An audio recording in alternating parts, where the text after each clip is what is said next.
السلام عليكم ورحمة الله وبركاته. أعوذ بالله من الشيطان الرجيم. بسم الله الرحمن الرحيم. الحمد لله رب العالمين والصلاة والسلام على سيدنا محمد وعلى آله وصحبه أجمعين. ആദരണീയരായ ശ്രോതാക്കളെ, നാം മത്സ്യത്തെപ്പറ്റിയാണ് ഇപ്പോൾ ക്ലാസ് എടുത്തുകൊണ്ടിരിക്കുന്നത്. പരിശുദ്ധ ഖുർആനിലും തിരുഹദീസുകളിലും പറഞ്ഞ കാര്യങ്ങൾ പറഞ്ഞു. പൂർവികരായ വൈദ്യശാസ്ത്രത്തിലെ ശാസ്ത്രജ്ഞരും അതിവിദഗ്ധരുമായ ഡോക്ടേഴ്സിൻ്റെ അഭിപ്രായങ്ങളും പറഞ്ഞു. ഇനി മുഴുവനും പറയുന്നത് ശാസ്ത്രം കണ്ടുപിടിച്ചതിനെ പറ്റിയാണ്. ഒരുപാട് ഗവേഷണങ്ങൾ ഈ മത്സ്യത്തെപ്പറ്റി മീനിനെപ്പറ്റി നടന്നിട്ടുണ്ട്. ശാസ്ത്രം പറയുന്നത്, ഈ ഗവേഷണത്തിൽ അവർ കണ്ടെത്തിയത്, ജാപ്പാന്റെ ചില വില്ലേജുകളിൽ താമസിക്കുന്ന ചിലർക്ക് ബ്രെയിൻ്റെയും ഹാർട്ടിൻ്റെയും ബ്ലഡ് വെസലുകളിൽ, രക്തധമനികളിൽ ബുദ്ധിമുട്ടുകൾ, രോഗങ്ങൾ, തടസ്സങ്ങൾ വളരെ കുറവായിട്ടാണ്, റയറിറ്റി എന്നാ പറഞ്ഞത്, വളരെ കുറവായിട്ടാണ് കാണുന്നത്. അവിടെ കാരണം പറഞ്ഞത്, അവര് മത്സ്യം കഴിക്കുന്നുണ്ട്, കൂടുതലായും അവർ മത്സ്യം കഴിക്കുന്നുണ്ട്, അതുകൊണ്ടാണ് കുറവ് എന്ന് ഞാൻ പറയുന്നതല്ല. Chrome haunt journal of medical engineering 1985 പുറത്തുവിട്ട കാര്യമാണ്. ഈ പഠനത്തിനെ പബ്ലിഷ് ചെയ്തത് അവരാണ്. അതേപോലെ സെയിം ജേർണൽ വീണ്ടും പറയുന്നത്, ഹാർട്ടിന്റെ കൊറോണറി ആർട്ടറിയില്, ആ ധമനിയില് രോഗങ്ങളും കുറവാണ്. രോഗങ്ങള് ഇല്ലാത്തത് കൊണ്ട് അവരുടെ മരണവും കുറവാണ്. കാരണം അവരും മത്സ്യം കഴിക്കുന്നുണ്ട്. അവരുടെ ഹാർട്ടിന്റെ ധമനികളിൽ രോഗങ്ങൾ കുറവായത് കൊണ്ട് മരണനിരക്കും കുറവാണ്. അവർ മത്സ്യം കഴിക്കുന്നത് കൊണ്ടാണ് എന്ന് അവർ പറഞ്ഞിട്ടുണ്ട്. മറ്റുള്ളവരെ അപേക്ഷിച്ച് നോക്കുമ്പോഴേക്ക് അങ്ങനെയാണ് പഠനം തെളിയിക്കുന്നത് എന്ന് അവർ പറയുന്നുണ്ട്. ഇനി ഹാർട്ട് അറ്റാക്ക് വന്നവര് തന്നെ അവര് കൂടുതലായിട്ട് മത്സ്യം കഴിക്കുന്നുണ്ട് എങ്കിൽ അവരുടെ മരണനിരക്കും കുറവാണ്. ഓൾറെഡി ഹാർട്ട് അറ്റാക്ക് വരൂല, കുറവാണ്. ഇനി വന്നാൽ പോലും മത്സ്യം പിന്നീട് കഴിക്കുന്നവർക്ക് മരണനിരക്ക് കുറവാണ് എന്നാ പറയുന്നത്. വീണ്ടും നടത്തിയ പഠനങ്ങളിൽ പറയുന്നത്, ഞാൻ മുമ്പും പറഞ്ഞിട്ടുണ്ട്, അതിറോസ്ക്ലറോസിസ് എന്ന് പറയുന്ന ആ രക്തം ചലിക്കുന്ന ആ ധമനി ഒന്ന് കട്ടിയാകുക, അങ്ങനത്തെ അവസ്ഥ അതും കുറവാണ്.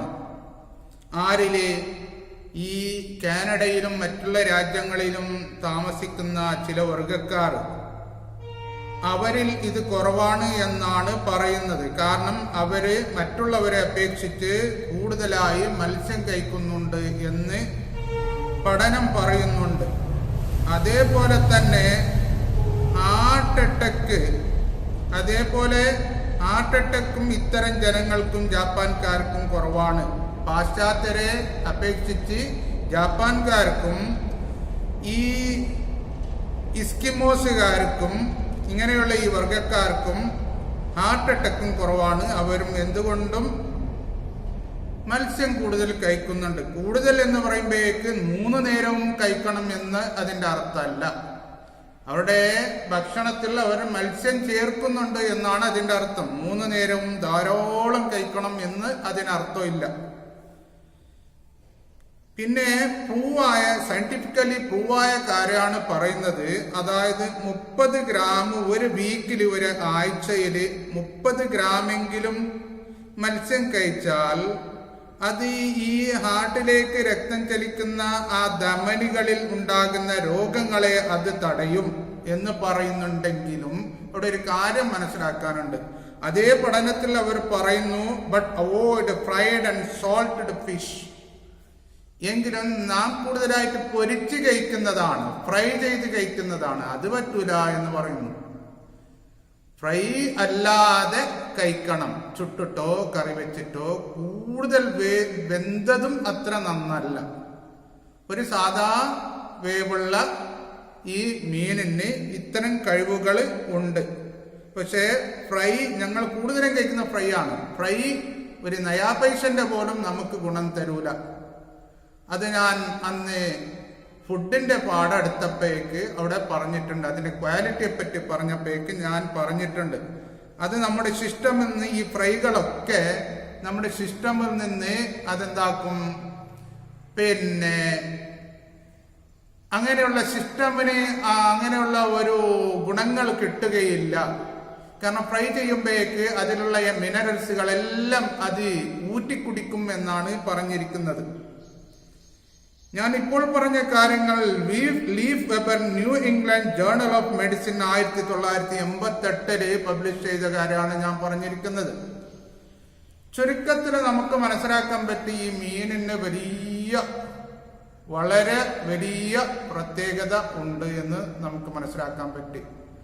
ഒരു ആഴ്ചയിലെങ്കിലും 1-2 പ്രാവശ്യമെങ്കിലും മീന് നാം എന്ത് ചെയ്യണം, ഉപയോഗിക്കണം.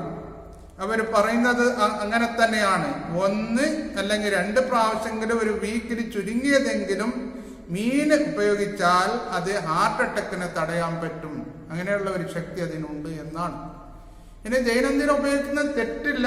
വളരെ കൂടുതലാകുമ്പോഴേക്ക് എന്താണെങ്കിലും അമിതമായാൽ അമൃതം വിഷം എന്ന് പറഞ്ഞതുപോലെ വളരെ കൂടുതലാകുന്നത് ഒരിക്കലും അത്ര നന്നല്ല. എന്താണെങ്കിലും അത്ര നന്നല്ല.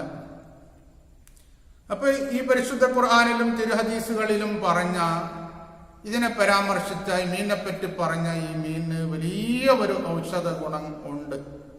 അതിനെ നാം മനസ്സിലാക്കണം. അതിനെ കഴിക്കേണ്ട രൂപത്തിൽ കഴിക്കണം. അധിക പേരും ഫ്രൈ ചെയ്തിട്ടാണ് കഴിക്കുന്നത്. ആ ഫ്രൈ ചെയ്തത് കൊണ്ട് യാതൊരു ഗുണവും കിട്ടുകയില്ല. അതേപോലെ തന്നെ ഉപ്പിലിട്ട മീൻ, ഉണങ്ങിയ മീനുകളൊക്കെ കൂടുതലായിട്ട് ഉപ്പ് അതില് അവർ ചേർക്കുന്നുണ്ട്. അതൊരിക്കലും നന്നല്ല. ഈ ഗുണങ്ങളൊന്നും അതിന് കിട്ടുകയില്ല എന്നാണ് ശാസ്ത്രം പറയുന്നത്. ഇങ്ങനെയുള്ള ഈ പരിശുദ്ധ ഖുർആനിലും തിരുഹദീസുകളിലും പറഞ്ഞ ഭക്ഷണങ്ങള്, ഫ്രൂട്ടുകള്, വെജിറ്റബിൾസുകള്, ഇങ്ങനെയുള്ള മീന് പോലെയുള്ള കാര്യങ്ങള് ഞാൻ കഴിഞ്ഞ ഒരു വർഷം വാട്സപ്പില് ക്ലാസ് എടുത്തിരുന്നു. പക്ഷെ എത്ര പേര് ഇതിനെ കാണുന്നുണ്ട്, ഇതിനെ നേരെ കേൾക്കുന്നുണ്ട്, അതുപോലെ പ്രവർത്തിക്കുന്നുണ്ട് എന്ന് എനിക്കറിയില്ല. ഇതൊരിക്കലും എൻ്റെ പേരിനോ പെരുമയ്ക്കോ അല്ല ഞാൻ ഇത് ചെയ്യുന്നത്. പരിശുദ്ധ ഖുർആനിൽ ഇങ്ങനെയുള്ള കാര്യങ്ങളെല്ലാം ഉണർത്തിയിട്ടുണ്ട്, ചൂണ്ടിയിട്ടുണ്ട്, അതിനെ പരാമർശിച്ചിട്ടുണ്ട്. തിരുഹദീസുകളിലും ഇങ്ങനെയുള്ള കാര്യങ്ങളെല്ലാം പറഞ്ഞിട്ടുണ്ട് എന്ന് ഒന്ന് അറിയിക്കാൻ വേണ്ടി മാത്രമാണ് പറയുന്നത്. ഈ പറയുന്നതൊക്കെ അല്ലാഹു തആല പൊരുത്തപ്പെടട്ടെ. ആമീൻ. വആഖിറു ദഅവാനാ അനിൽ ഹംദുലില്ലാഹി റബ്ബിൽ ആലമീൻ. അസ്സലാമു അലൈക്കും വറഹ്മത്തുള്ളാഹി വബറകാതുഹു.